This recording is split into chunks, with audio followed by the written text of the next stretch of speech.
सुप्रभात, जय हिंद, जोहार दोस्तों। आज हम पढ़ेंगे प्रागैतिहासिक काल में झारखंड। इतिहास को 3 भागों में बांट के पढ़ा जाता है, खासकर प्रागैतिहासिक काल, जिसमें साक्ष्य मिले हैं पुरातात्विक सर्वेक्षण से जो प्राप्त हुए हैं, उसके आधार पर हम लोग इतिहास का ये देखते हैं। उसके बाद हो गया दूसरा आदि ऐतिहासिक काल। आदि ऐतिहासिक काल जिसमें पुरातात्विक साक्ष्य भी मिले हैं, लिपि भी मिली है, लेकिन वो लिपि आज तक पढ़ी नहीं गई है। जैसे इसका उदाहरण हो गया सिंधु घाटी सभ्यता, जिसकी लिपि थी भावचित्रात्मक, जो आज तक पढ़ी नहीं गई है, उसके बारे में कुछ ज़्यादा पता नहीं चलता है। और तीसरा हो गया ऐतिहासिक काल। ऐतिहासिक काल को हम लोग प्राचीन काल, मध्यकाल और आधुनिक काल में बांट के पढ़ते हैं। ठीक है, तो हम लोग अभी क्या पढ़ेंगे, प्रागैतिहासिक काल में झारखंड, जिसके कुछ लिखित साक्ष्य तो नहीं मिले हैं, लेकिन पुरातात्विक साक्ष्य जरूर मिले हैं, उसके आधार पर बांटा गया। ठीक है, देखिए प्रागैतिहासिक काल को किस भागों में बांट के पढ़ा जाता है। पूरा पाषाण काल, चार्ट को देखिए, पूरा पाषाण काल, मध्य पाषाण काल और नव पाषाण काल। ताम्र पाषाण काल, धातु युग, ताम्र पाषाण काल को 3 भागों में बांट दिया है, ताम्र युग, कांस्य युग और लोह युग। ठीक है, जिस समय तांबे का उपयोग सर्वाधिक होता था उसे ताम्र पाषाण युग, जहाँ कांस्य का उपयोग होता था सर्वाधिक तो कांस्य युग, फिर लोह युग के नाम से जाना गया।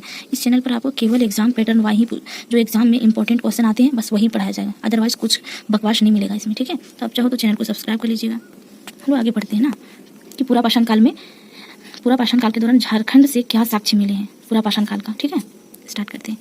इसका कालक्रम, पहले कालक्रम देखिए, 25 लाख ईसा पूर्व से 10,000 ईसा पूर्व, मतलब बीसी होगा। ठीक है, तक माना जाता है। आपको पता है बीसी में घटती है। इस काल के लोग आखेटक, शिकारी व खाद्य संग्राहक थे। इस समय के जो लोग थे वो कृषि कार्य नहीं जानते थे, ये पशुपालन भी नहीं करते थे। ये आखेटक थे, शिकारी थे, जानवरों को मार के उसे खाया करते थे, फल फूल, यही होता था आखेटक। इस काल में आग की जानकारी हो चुकी थी, परंतु उसका उपयोग का ज्ञान नहीं था। आग तो जलाना जानते थे, लेकिन उसमें किस तरह उसका उपयोग करते हैं वो इन्हें पता नहीं था। झारखंड में इस काल के अवशेष हजारीबाग, बोकारो, रांची, देवघर, पश्चिमी सिंहभूम आदि क्षेत्रों से प्राप्त हुआ। हजारीबाग से पाषाणकालीन मानव द्वारा निर्मित पत्थर के औजार मिले हैं। क्या मिले? पत्थर के औजार। मई 2019 में भारतीय पुरातात्विक विभाग ने लगभग 10,000 वर्ष पुराने पुरातत्व पाषाण काल अवशेष रांची, रामगढ़, ये छोड़ दीजिए। ठीक है, लो आगे देखते हैं मध्य पाषाण काल। मध्य पाषाण काल में झारखंड में इसका कालक्रम 12,000 ईसा पूर्व से 8,000 ईसा पूर्व। वहाँ कितना था? 25 लाख ईसा पूर्व से 10,000। यहाँ 12,000, मतलब ईसा पूर्व में है तो माइनस करना पड़ेगा, तो माइनस 200 साल कर दीजिए। ठीक है, 2,000। इस काल में पशुपालन की शुरुआत हो चुकी थी। स्टार्टिंग में हम लोग क्या देखें, वहाँ शिकारी लोग थे, पशुपालन की शुरुआत नहीं हुई थी, आग का आविष्कार हो गया था, परंतु उन लोगों ने उसका उपयोग करना नहीं सीखा था। मध्यकालीन युग में लघु पाषाण, अब देखते हैं, मध्यकालीन युग में लघु पाषाण संस्कृति की प्रधानता पाई जाती है। इसमें संस्कृति की प्रधानता पाई जाती है। इस काल के अवशेष दुमका, पलामू, अवशेष वाला हम लोग बाद में पढ़ लेंगे। ठीक है, ये अभी नहीं देखते हैं। देखेंगे नव पाषाण काल, पूरा पाषाण काल, मध्य पाषाण काल और नव पाषाण काल। नव पाषाण काल का काल क्रमानुसार क्या है? 6,000 ईसा पूर्व से 10,000 ईसा पूर्व। स्टार्टिंग पूरा पाषाण काल कितना था? 25 लाख ईसा पूर्व से 10,000 ईसा पूर्व। मध्य पाषाण काल 12,000 ईसा पूर्व से 8,000 ईसा पूर्व, और ये कितना? 6,000 ईसा पूर्व से 10,000 ईसा पूर्व तक माना जाता है। इस काल में कृषि की शुरुआत हो चुकी थी। क्या हो चुकी थी? कृषि की शुरुआत हो चुकी थी। इस काल में आग का उपयोग करना शुरू हो चुका था।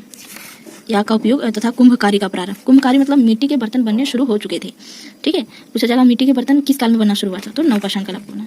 झारखंड में इसका अवशेष वाला हम लोग बाद में पढ़ लेंगे, यही वीडियो में बाद में पढ़ेंगे। ठीक है, इस काल में हस्त, छोटा नागपुर से 12 हस्त कुठार पाए गए हैं। ठीक है, हम लोग देखेंगे ताम्र पाषाण काल या फिर धातु युग।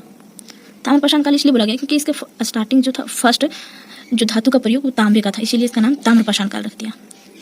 इसका कालक्रम 4,000 ईसा पूर्व से 1,000 ईसा पूर्व तक माना गया। यह काल हड़प्पा पूर्व काल जो हड़प्पा में था वो कांस्य युगीन सभ्यता थी। उससे पहले की जो जितनी भी सभ्यता, जितने भी लोग, वो तांबे का प्रयोग करते थे बर्तन बनाने के लिए। हड़प्पा काल तथा हड़प्पा पश्चात काल तीनों से संबंधित है। हड़प्पा काल में भी तांबा का प्रयोग होता था और बाद में भी होता है, लेकिन उससे पूर्व जो था वो ज़्यादा मात्रा में होती थी। पत्थर के साथ साथ तांबे का प्रयोग प्रारंभ होने के कारण इस काल को ताम्रपाषाण काल कहा जाता है। इस काल में धातुओं का प्रयोग प्रारंभ होने के कारण इसे धातु काल भी कहा जाता है। मानव द्वारा प्रयोग की गई प्रथम धातु तांबा ही थी। मानव द्वारा प्रयुक्त प्रथम धातु कौन सी थी? तांबा।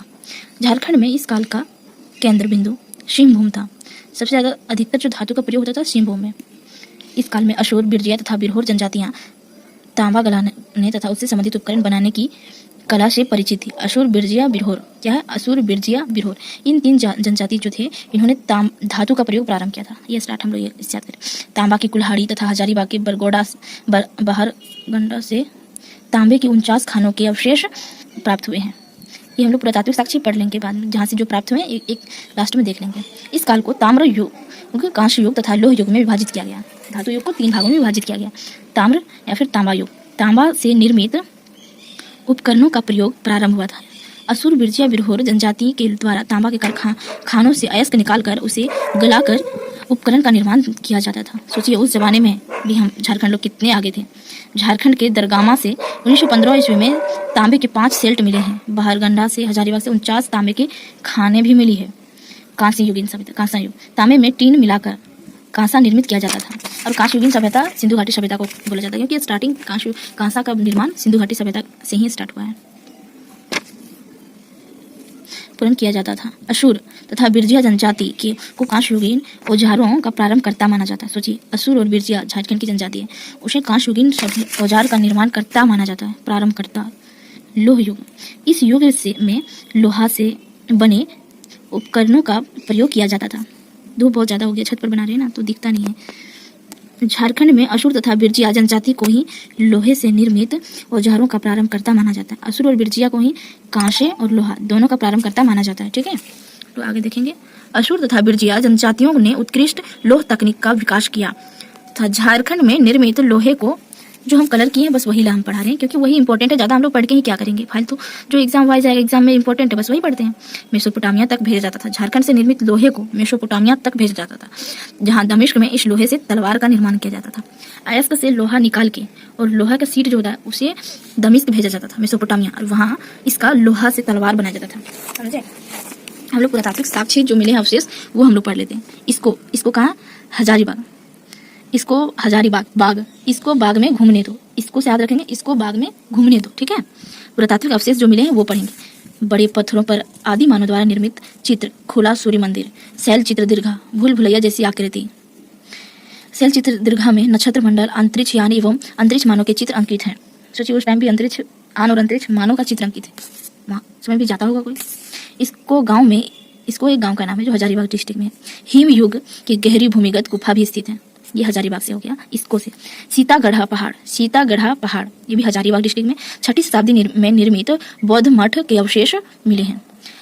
एक स्तूप तथा काले भूरे बलुआ पत्थर की सुंदर स्त्री की खंडित प्रतिमा मिली। चीनी यात्री फाहियान किसके शासनकाल में भारत आया था, कमेंट बॉक्स में आप लोग जरूर बताइएगा। और नहीं जानते हैं तो कल का वीडियो जो है वो देख लीजिएगा, इसका उल्लेख मिलता है। दूध पानी भी हजारीबाग डिस्ट्रिक्ट में है। 8वीं शताब्दी के पाषाणकालीन अभिलेख प्राप्त हुए हैं। 8वीं से 12वीं शताब्दी के पाषाणकालीन मूर्तियों के अवशेष, पाषाणकालीन पत्थर के उपकरण, पाषाणकालीन भाला, कुल्हाड़ी, चित्रकला के नमूने मिले हैं। हम लोग सरैया रहमान हंगी भी पढ़ लिए। देखिए बहरगंडा हजारीबाग, ये बहुत इंपॉर्टेंट है। तांबे के 49 खानों के अवशेष मिले हैं। दुमदुमा हजारीबाग, शिवलिंग व पाषाणकालीन मूर्तियों के अवशेष मिले। मांडू, बड़का गांव, रजरप्पा, ये तीनों हजारीबाग। पाषाणकालीन रजरप्पा मंदिर रामगढ़ में है, लेकिन रजरप्पा ये जो मिला है अवशेष वो हजारीबाग में। ठीक है, पाषाणकालीन मानव द्वारा निर्मित पत्थर के औजार, कुल्हाड़ी, बेदनी, बेधक, खुर्ची, तछनी आदि मिली है, हजारीबाग। गुलाबी बलुआ पत्थर पर निर्मित अष्टदलीय कमल, भवनाथपुर गढ़वा, आखिर शिकार के चित्र जिनमें हिरण, भैंसा आदि पशुओं का चित्र मिला है। प्रागैतिहासिक काल की गुफाएं व शैल चित्र भी मिले हैं। पांडु पलामू याद करने बहुत आसान है। पांडु पासे पलामू, 4 पाए वाली पत्थर की चौकी, ये से बिहार के संग्रहालय में, पटना संग्रहालय में रखा गया। ठीक है, 4 पाए वाली पत्थर की चौकी और कांसे का प्याला भी यहीं से मिला है। मिट्टी की दीवार, मिट्टी के कलश व तांबे के औजार। पलामू किला लातेहार, भगवान बुद्ध की भूमि स्पर्श मुद्रा में एक मूर्ति मिला है। पलामू प्रमंडल, तीनों पाषाण कालों के औजार यहाँ से मिले हैं पलामू प्रमंडल से। बारूडी, पूर्वी सिंहभूम, पाषाणकालीन मृदु भांड, मतलब मिट्टी के बर्तन के टुकड़े, पक्की मिट्टी के मटके, पत्थर की हथौड़ी, तीक्ष्ण धार वाले पत्थर एवं हड्डियों के हथियार, पूर्वी सिंहभूम से। बेनूसागर या फिर बेनीसागर, ये पश्चिमी सिंहभूम में है। 7वीं शताब्दी की जैन मूर्तियां मिली है। चक्रधरपुर, ये भी पश्चिमी सिंहभूम में है। 9 पाषाणकालीन चाकूनुमा धारदार पत्थर मिले हैं। बुरहादी, बुरजू, चाईबासा से पूर्वी सिंहभूम, 9 पाषाण पत्थर के कुदाल, छेनी, चाकू, पॉलिशदार छेनी आदि प्राप्त हुए हैं। बोनगरा, पूर्वी सिंहभूम, हाथ से बने मृदु भांड, पत्थर के बन के कुल्हाड़ी, वलय, प्रस्तर आदि मिले हैं। बानाघाट, पाषाणकालीन पत्थर, काले रंग के मृद भांड। लोहरदगा से प्रागैतिहासिक कालीन कांसे का प्याला मिला है। बसिया, गुमला, तांबे की कुल्हाड़ी। नामकुम, रांची, तांबे का कंगन, लोहे के औजार और बांध के फलक मिले हैं। ठीक है, हम लोग और भी देखेंगे। क्या था, मुरद, खूंटी, तांबे की सिकड़ी, कांसे की अंगूठी, उस समय भी सिकड़ी और अंगूठी पहनते थे लोग, मुरद खूंटी से। दरगामा, खूंटी, ताम्रपाषाण काल के गांव, झरिया, धनबाद, पूरा पाषाणकालीन पत्थर की कुल्हाड़ी व भाला, बोकारो, पूरा पाषाणकालीन हरा अभ्रकीय हस्तकुठार, ओबरा, चतरा, मोगालिथ, पाषाणकाल, महापाषाण संस्कृति के साक्ष्य मिले, लूपगढ़ी, कब्रगाह के अवशेष मिले। गूगल में इसे पश्चिमी सिंहभूम आना है, ठीक है, गूगल किए तो पश्चिमी सिंहभूम लिखा जा रहा था। छोटा नागपुर पठारी क्षेत्र, आदि मानव के निवास के साक्ष्य मिले हैं। शायद हम ऑब्जेक्टिव नहीं कर पाएंगे, तो ऑब्जेक्टिव कल हम लोग देख लेंगे, आज बस थ्योरी ही पढ़ लेते हैं। देखिए, इसे स्क्रीनशॉट करके रख लीजिए, इससे आपको पढ़ने में आसान होगा, ठीक है, आप रिवाइज कर सकते हो। धन्यवाद दोस्तों, वीडियो को लाइक जरूर कीजिएगा।